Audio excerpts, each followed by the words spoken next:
going on, everybody? I am Dave Rubin, and this is the Rubin Report Direct Message for February 25th, 2021. Before we do anything else, I quickly want to remind you that you can get $30 off your annual Blaze subscription. Just go to BlazeTV.com, and that ends tomorrow night. So get to it if you want to save $30 off the early subscription at BlazeTV.com.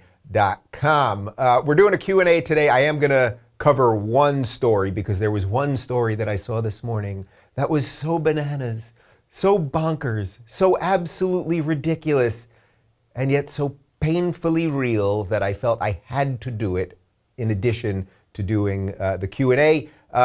We could try to maybe fit in one or two last second questions if you want to submit right now at rubinreport.locals.com, although we got a gajillion of them, so I can't make any promises. And and by the way, I mentioned yesterday that my team, that we were literally hysterically laughing, like tears rolling down our face, hysterically laughing before the show began. I was actually crying when the show started. I had like tears in my eyes because of this video that somebody sent me. I decided not to post it publicly anywhere because the cancel people, I just didn't want to deal with the headache. I've got a lot going on. Not that anyone can cancel me. I'm my own boss, and the chances that I walk into the room and say, Dave, we're going to have a sit down, and Dave, we're going to have to get rid of you, like, it's probably not going to happen. I just didn't want to deal with the headache. Anyway, I did post the video for subscribers only at rubinreport.locals.com. All right, we're going to get to about 20 of your questions. Before we do that, real quick, guys, I want to talk to you about Bonner Private Wine. I've got the wine bottle right here. You know I like wine. You know, next time you grill up a couple steaks, guys, pop open a bottle of extreme altitude Malbec wine. It comes from these remote vineyards in Argentina,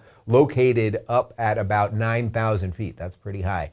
When these vintners aren't making wine, they're herding cattle, so they know meat, they know barbecue, and that's what these Malbecs are for. As soon as you open the bottle, you're going to experience delicious notes of blackberry, leather, smoke, and a little dark cherry. You're also going to get less sugar, less chemicals and additives, and 10 times more resveratrol, which is a powerful longevity booster. There used to be a rumor that, what's her name? Who was the lady on the View? Who started the View? The old lady. What the hell was her name?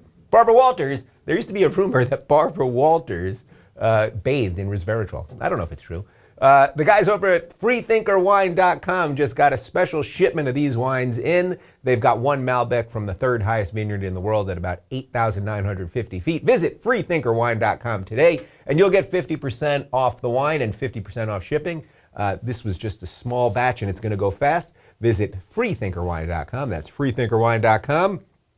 And now back to me. freethinkerwine.com. There you go. All right, so I want to do one story. I just cannot believe this, and yet it's so obviously real that it's like just the perfect story for our whacked out world that we're living in. So let's throw these images up right now. There is a high school in Washington that is having their band practices in small, I guess they're calling them tents, although I can't really call that a tent. It seems like some sort of green fabric evil coffin. That's what I'd rather call it. They call it a tent. I call it a green evil fabric coffin. This is a real picture. These are not photoshopped. You can see the students in band class in these tiny things that the ventilation doesn't look great. I don't know how they're fully hearing each other, or how they can even get enough air to really blow the tuba or blow the horn. Are we showing the image of the guy with the big horn too? I mean, look at this poor kid. Look at this poor kid. We are making children insane.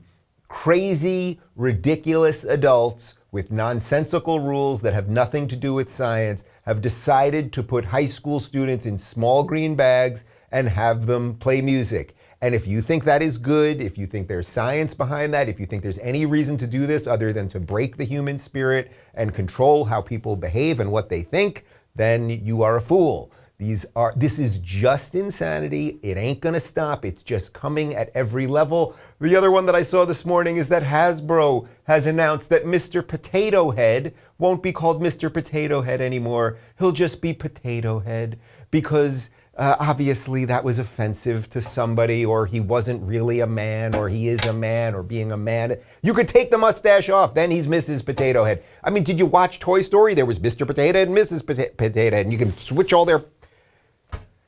We live literally in the dumbest time in human history. And there's something to be said for that. You know what I mean? Like, if you can keep your sense of humor and not go completely bananas and all that, there is absolutely something to be said. Oh, I want to do one other thing, though. This is very important.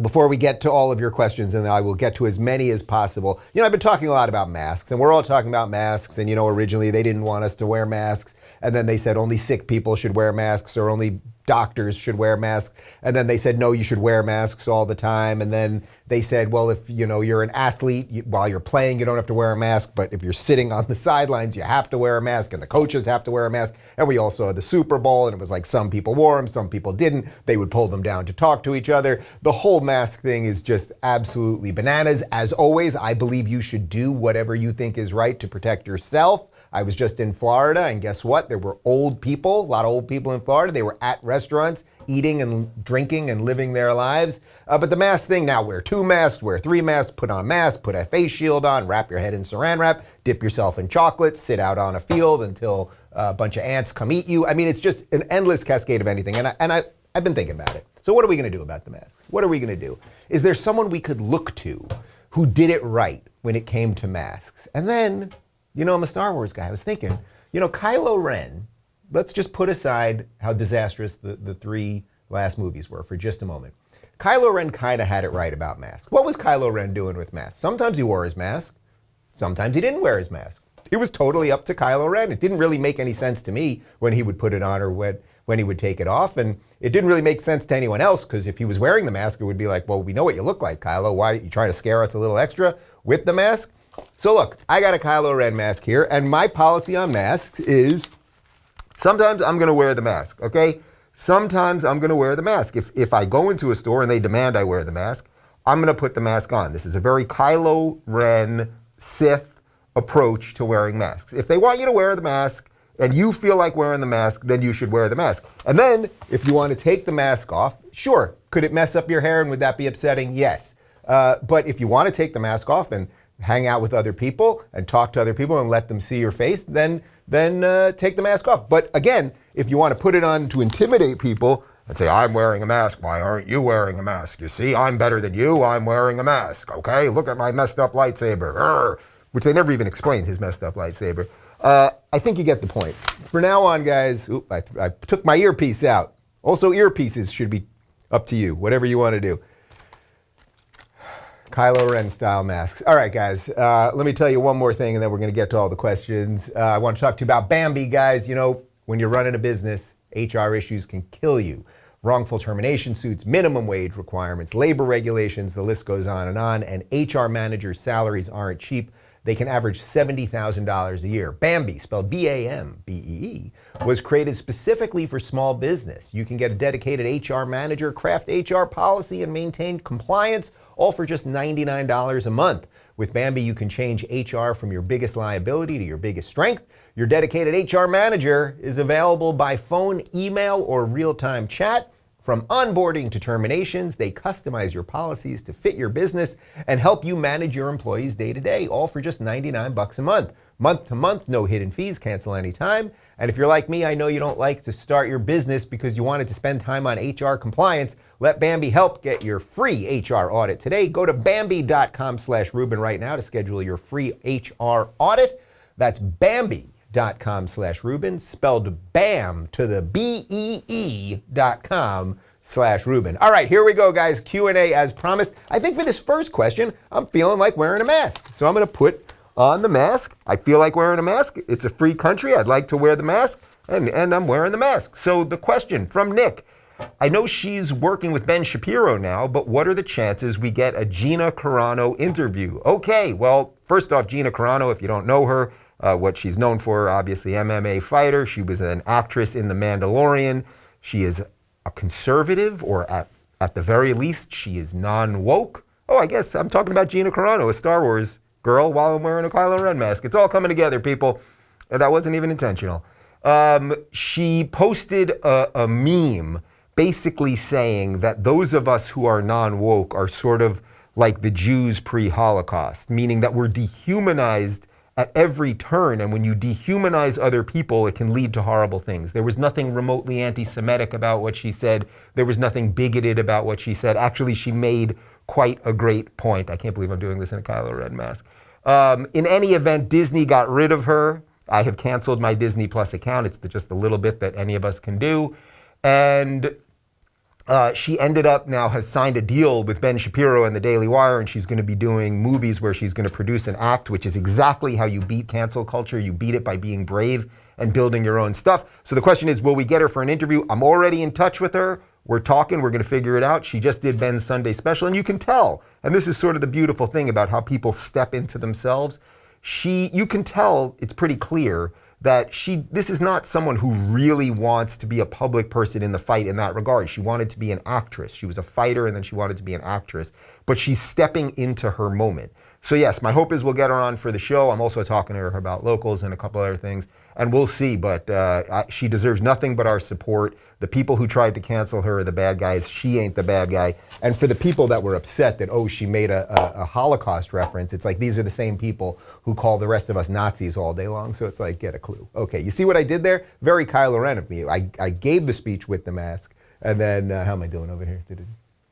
Kylo sometimes, let's see. A little this, yeah, all right, there we go. Kylo would take the mask off, and sometimes his hair would be a little crazy, or his face would be a little mushed from the mask.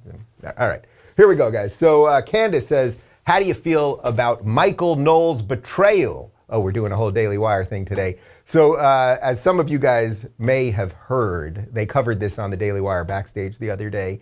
I had Michael Knowles over for dinner a couple months back. I think this was probably in May, something like that.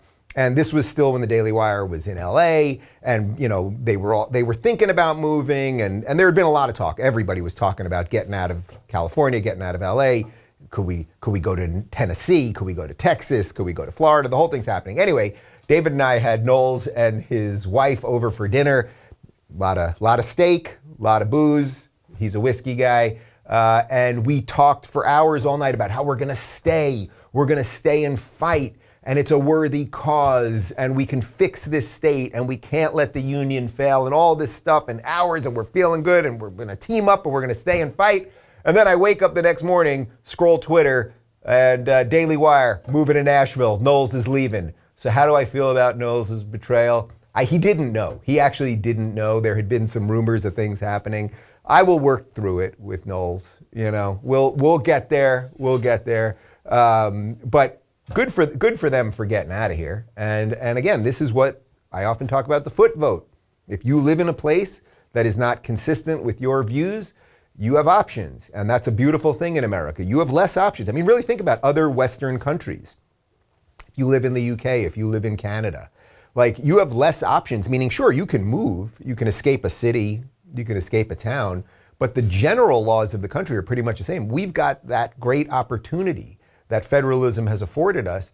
And when I was in Florida last week, as I said yesterday, it really did feel like being in another country. And in many ways, that's the system that is supposed to work, that they can figure out different things related to education, they can figure out different things related to taxes, they can figure out different things related to social programs, all of it. So Knowles is doing well in Tennessee, I'm still here, and we shall see. Antoinette asks, how long before the little one arrives are you and David waiting to be surprised or finding out what you are having? So we actually had a whole bunch of questions related to our expanding family and having a child and everything else. So many of you know, and I wrote about it in the book, that we've been working on surrogacy for a long time, which is, it's a whole process, and it's very expensive and all that stuff. So I haven't discussed this publicly yet, so I thought it would be a good time to address one question on it. Our surrogate did have a miscarriage a couple weeks ago. We found out maybe 2 or 3 weeks ago. Obviously it sucks. There's not much more that I can say about that. So we ended up sort of back at square one. And I will just add this, that our surrogacy doctor, our fertility doctor, I should say, who is one of the best in the world. I mean, people fly from all over the world to meet this guy here in LA. He has told us that he has seen more miscarriages this year than in any other year of his career, and there's no scientific evidence for it, meaning that the eggs still look good, our sperm was fine, like the surrogates, there's nothing wrong with the wombs, and the only thing that they can then chalk that up to is just the general stress of the world. Like that's not scientifically proven, but that's what his feeling is. So we were, pregnant for a certain period of time, and she did have miscarriage, so we have actually a new egg donor, and we've got plenty of sperm. We don't have a sperm shortage around here. We got plenty of sperm. So we're starting again in a couple weeks. We're using the same surrogate, who's a wonderful, wonderful girl. Obviously, she needed a little bit of time to heal and just get right physically and all that good stuff. And we'll continue. We'll continue. And I will say one thing. You know, I crap on California a lot for obvious reasons: the taxes, the regulation, the homelessness, the whole thing. California does have the best laws around surrogacy, especially for same-sex couples in the United States, significantly better than places like Texas and Florida. So when I bash on California all the time and I say all the great things about some of those red states, like it's not like everything is absolutely perfect. And that partly is one of the reasons that we haven't bolted just yet. But anyway, I have no doubt that I'm gonna get a ton of messages from you guys with love and sympathy and all that good stuff, and I appreciate it in advance. And we're just gonna keep on going. Born to be Free says, what do you think Trump's role should be in the future?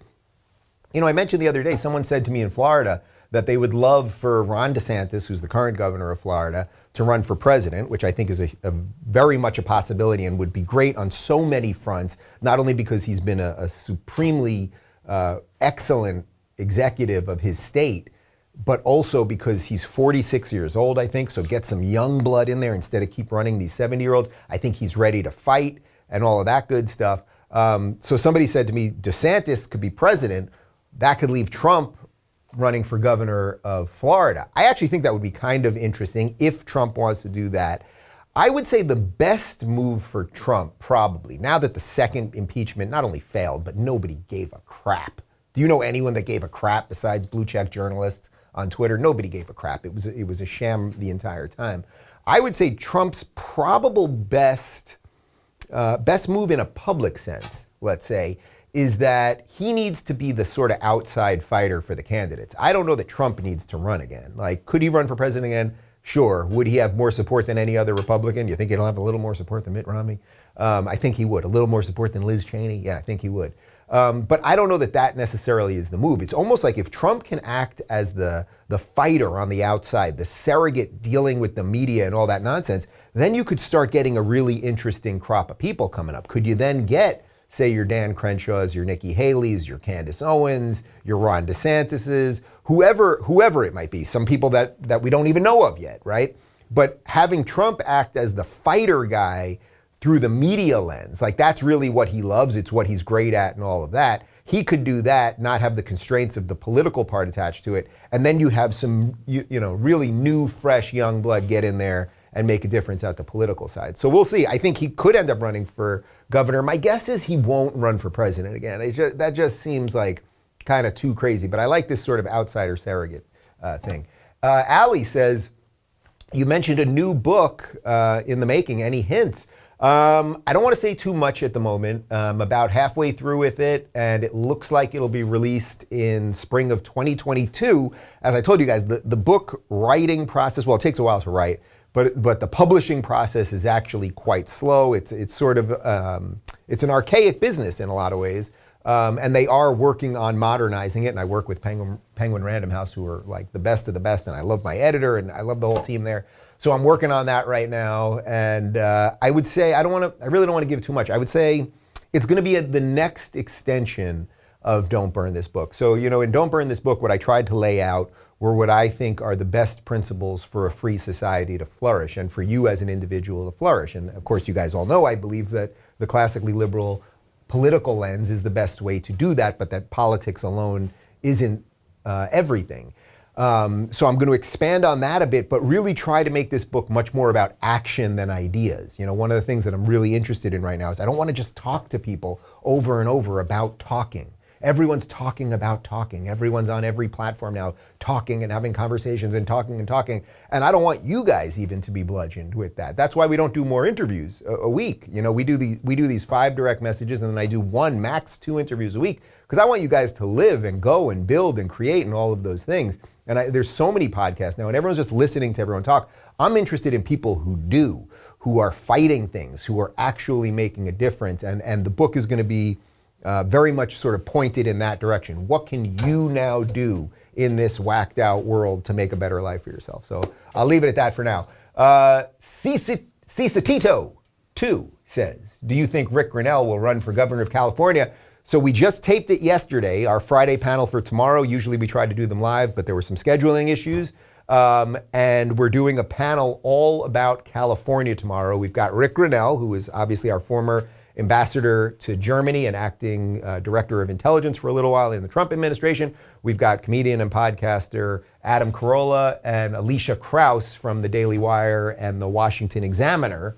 And I don't want to say anything yet, but somebody on the panel out of those three people actually kind of says that it's very possible that they're going to run for California once we recall Gavin Newsom, which, by the way, as of this morning, the recall now has over 1.8 million signatures. They only needed 1.5 to trigger it in the first place.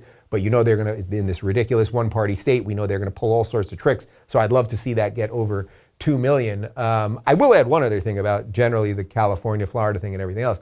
My feeling is, for me personally, as whacked out as this state is, and I'm actually going out to dinner tonight for the first time in a year. No, sorry. I went out to dinner on my birthday, June 26th. We went out with a couple friends. That is the only time since lockdown has began, basically 1 year ago, since I've been out to dinner in LA. I've gone out to dinner in Texas. I've gone out to dinner in Florida. But we are going out to dinner tonight. I believe, wait, we're not sitting indoors? Because you can't sit indoors, right? So I will be eating outdoors. Okay, I will report back to you. Maybe I'll even post a picture of a dinner tonight. What a world. But as for my future, because there's always a lot of questions about that, my feeling is if I can be part of recalling Gavin Newsom, and then we actually, once you recall the guy, he can still run again. So he'll run again, could win again, in which case nothing really was accomplished, a lot of money, a lot of wasted time and everything else. But if we can recall the guy and then get in someone better, maybe that does start the dominoes. And Andrew Cuomo in New York is in a lot of hot water right now because of what he did, putting the old people back in the homes and everything else. And it's like, if we could get rid of Gavin Newsom, maybe Cuomo, the pressure becomes too much and he steps down. The media is kind of turning on him now. They don't need him anymore. He was a real anti-Trump surrogate, but now they kind of don't need him since Trump's not there. So all these guys are getting their just desserts, I would say. But if I can have something to do with that and fixing California, that would be awesome. And then I could see a path to staying here longer. But if it doesn't happen, then I'm out. Then I'm out one way or another, despite what I said about the surrogacy stuff, which we'd still have to deal with a lot of that. Nick says, did you do anything new and exciting while in Florida? New and exciting? I mean, well, mostly I sat on the beach and I got some sun and I ate a lot of fish. I ate a lot of grouper, a lot of red snapper. Tried to eat fish pretty much every day. Took a lot of bike rides, bike ride every morning. Did a little bit of reading. Did I do anything new and exciting? Well, I ate at restaurants. That was very new and exciting. And I talked to people. I mean, really, a certain amount of people just recognize me and come up to me, even if I'm on the beach or at a restaurant. But I think I mentioned this the other day. We were at a bar on our last night, and we're sitting at this like C-shaped bar. And it turned out that it was a whole bunch of people from other states and then a couple Floridians there. And we all just started talking. Like just talking to strangers. And then the two bartenders got involved in it too. And there were a couple people kind of sitting around the bar. And we had a group of, I'd say about 25 people, kind of all in one conversation about what it's like. Some people lived in Minnesota, some lived in Chicago. As I said, some lived in Florida, some were in New York, some came from California, and all just talking about what our different frustrations were. And it was clear we didn't all agree on everything politically, and some were old, and some were gay, and some were black, and some were white. And guess what? Nobody punched anybody. It was just fine. So just experiencing that. I know that doesn't sound that new and exciting, but in a way, what's old is new again. And I think communicating with human beings in real life is actually exciting these days. Kevin asks, music-wise, who or what are you listening to these days? So I busted out my Spotify right before we started because I wanted to give you a true, honest assessment of what I've been listening to. So you guys know if I'm doing music with words, I'm old school. I like Frank Sinatra. I like Frankie Valli. I like the Supremes. I like a lot of 50s, 60s stuff like that. The great crooners. I love all of that. I love doo-wop, actually. I like a lot of jazz. But what I really listen to mostly throughout the day and what we usually have going on in the background when my crew is working and just evening and that kind of thing, I like sort of ambient, chill stuff. So there is a spectacular channel on Spotify that I've been listening to all the time. It's called Ambient Electronica, if you can see that right there. Ambient Electronica. There's no words. And look, as a guy that talks for a living and listens to people talk for a living, it's why I kind of don't like words all the time. So I like the crooners and that kind of stuff, usually for dinners. But if just during the day, we usually have music playing throughout the house. I just like that ambient chill stuff. So check out the Ambient Electronica channel on Spotify and let me know what you think. Ask 182 says, I give you a lot of credit for having guests on your show who opposed gay marriage. Does it ever bother you that someone looks at your marriage as wrong?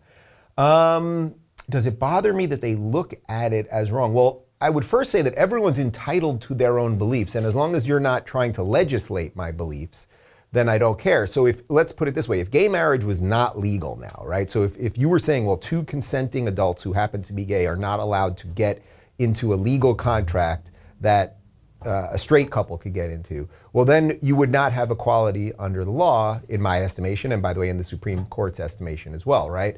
So I would have a problem. But because gay marriage is the law of the land, it makes it, I would say, easier to accept that people have different religious views, which, by the way, were the mainstream accepted views for thousands of years, whether you like them or not. So at the end of the day, is Ben Shapiro allowed to have his private religious belief from an Orthodox Jewish perspective, or Bishop Robert Barron, who I've had on the show, who's a Catholic bishop, is he allowed to have his personal religious belief? Of course the answer is yes. And can I talk to them about all sorts of things? Well, I can talk to them about all sorts of things. So does it bother me? Like, would I ultimately hope that they would come to my line of thinking on this? Sure, but do I expect to sit down with a bishop and have him rip off the frock and be like, yay, I'm for gay marriage? Like, no, I don't.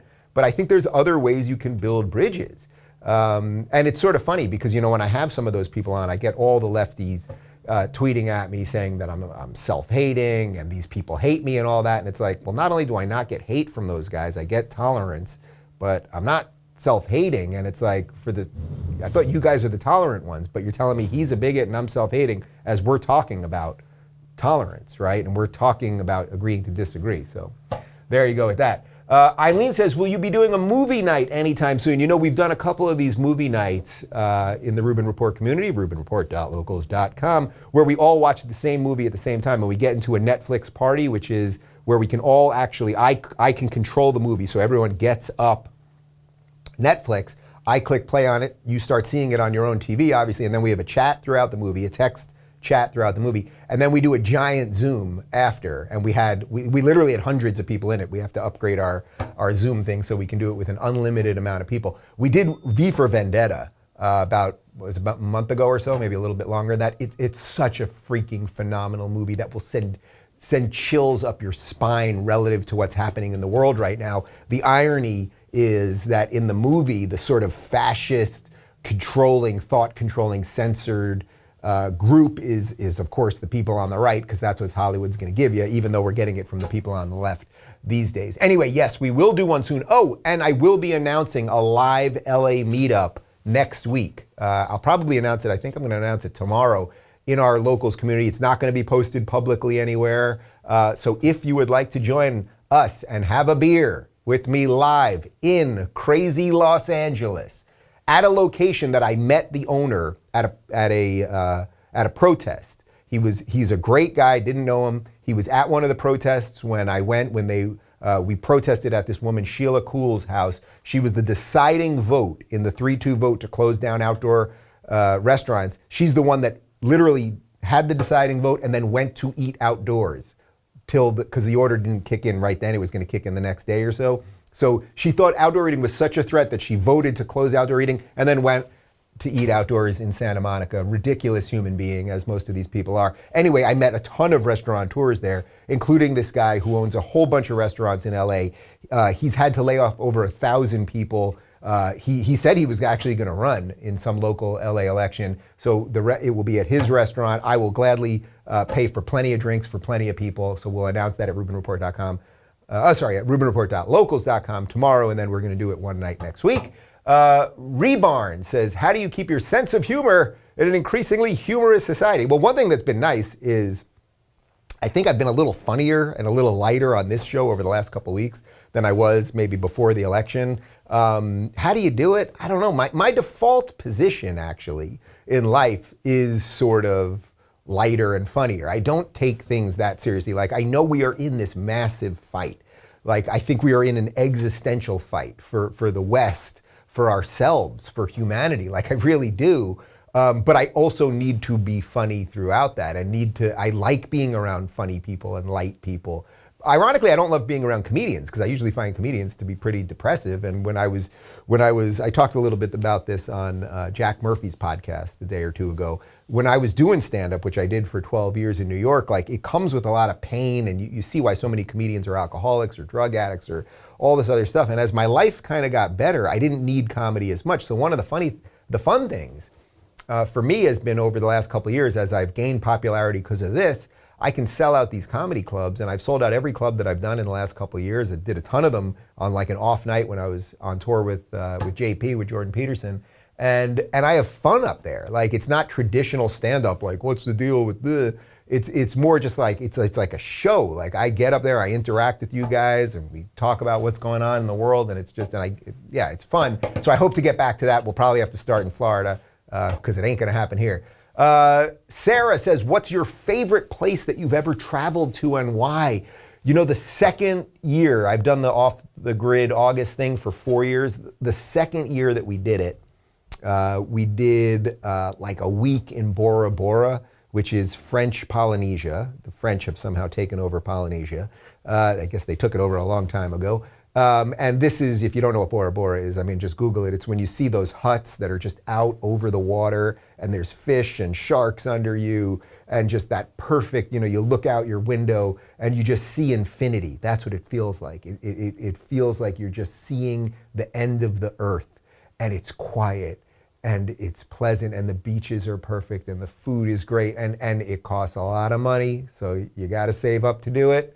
And it's sort of like a once in a lifetime kind of thing, but just to sit at the end of the world and it's quiet. And by the way, everyone that goes to these places, they're usually on their honeymoons. So it's like all anyone wants to do basically is eat and have sex and then not talk to anybody. So it's just very, very pleasant. I couldn't more highly recommend it. Lauren says, would you and David Janet ever host a cooking show? Clyde can be the taste tester. I posted some of David Janet's cooking last night on the community because he made his cast iron chicken parm. You can check out David's Instagram, actually, is instagram.com/David's Cookbook. He's an incredible chef. We are working on a cookbook. He's working on a cookbook. I don't know if he's going to be happy that I announced that because that's going to put the pressure on.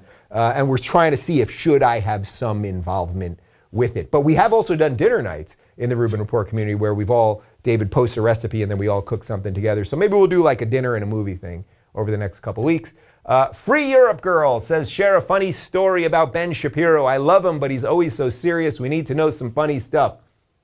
Well, I feel like I can give you the most sort of like Ben Shapiro story there is, which is when I was on tour with JP, the last stop that we did in the United States was the second show we did in LA. So the tour kicked off in LA. And for those of you that read the book, you know the story that I had Ben and Jordan in my studio, in my old house, in the garage. We did like a 2 or 3 hour show together. It was phenomenal. I think it's one of the best shows that I've ever done. I think it's the most viewed episode of the Rubin Report ever, actually.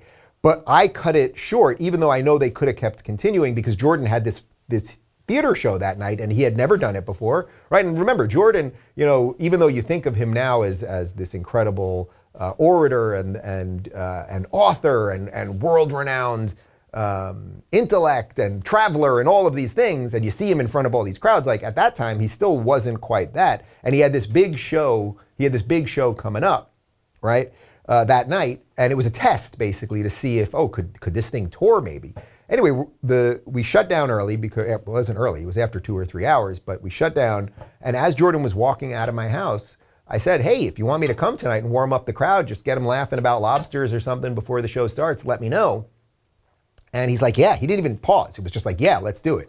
Anyway, I crushed it that night. The agents were there. They said, we're going to tour this thing. And then literally my life changed. Anyway, flash forward like a year and a half later, after 120 stops and 20 countries and all this stuff, we were doing our last US show at the same exact theater downtown LA, the Orpheum Theater. And you guys may remember that there was this whole fracas because this sort of gets us to an earlier question. Ben Shapiro said that he wouldn't bake me a gay wedding cake. Not that I would want Ben to bake me a gay wedding cake. Not that I think Ben is a baker. I also probably wouldn't want a kosher cake. Might want something a little more buttery. I don't know. But people were very upset, and that made Ben homophobe, and it made me a self-hating gay, something like that. So we're doing our last show in LA, and I said, Ben, why don't you come tonight, and I will surprise the crowd, bring you up there, and let's just see what happens. So that night, I wore a full-on suit, black suit, tie. I normally would just dress up like I normally do it. I was like, it's our last show in LA. This is the big one. I dressed up real sharp. Ben, in typical Ben form, he's like working all day, Daily Wire, shows up like a minute. Like, it's just like the way he talks fast, like just appears right before we're about to get on stage. I go up there, they announce me, the crowd goes bananas. It was so electric that night. It was such an absolutely special night. I think we have some video of it that maybe I'll try to play next week for you guys. Anyway, I do about 10, 15 minutes. The crowd's rocking. It's just electric. And then I'm like, and here's special guest Ben Shapiro. Ben walks on stage. He brings me a little cupcake. Crowd just freaking gets it, loves it. Of course, it gets tweeted out, the videos and everything. And then you got all the tolerant people, saying all kinds of awful things about us. Ben then did a really funny Jordan impression, talks Jordan style really fast. Made a couple of jokes, walks out of there, just goes home and disappears. And I just thought it was just like the perfect Ben story, because he's busy, but he shows up, he does the thing, makes the joke, boom, and he's out of there, and that's it. And it was just such an absolutely great night. And actually, I don't know if you guys can quite see it. Can they see that photo? Can you grab that photo for me, right there? I'm gonna grab that for a second. My favorite picture of the entire tour, we had, as I said, we stopped in so many places and so many pictures of us on stage and off stage and everything else. This is more about JP. But this, let's see, I think you can see it there, right? I'm not getting too glary.